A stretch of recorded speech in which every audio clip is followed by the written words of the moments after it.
I think that today we might finally get through that first paragraph of Philippians. We started in verse 3. We should be able to get through verse 11 today.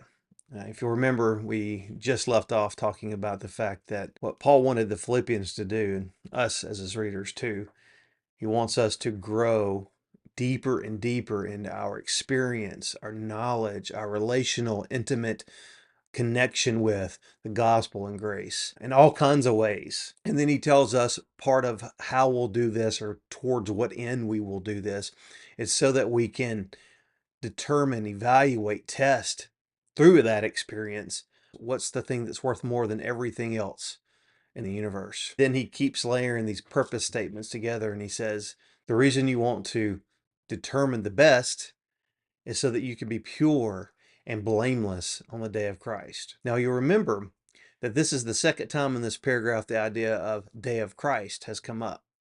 And so if you're already tracking with where Paul has a tendency to go, you know this is another parallel, another moment where he repeats himself so that we can look at one and understand the other, and then the other and understand the one. I don't know if that made sense.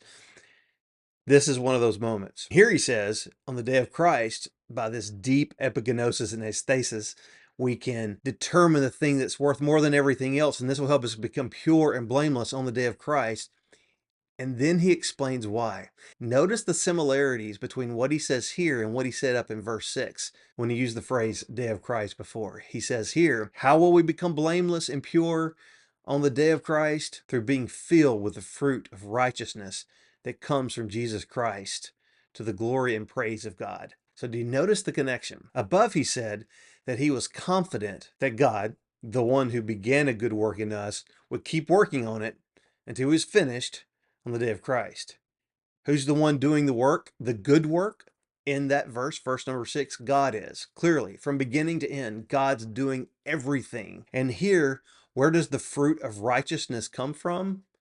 It's the fruit of righteousness that comes through Jesus Christ. Who is it that makes us pure and blameless and ready and finished and mature and perfect on the day of Christ? Above, it's God. Here, it's Jesus Christ. God is responsible for our goodness in every way from beginning to end.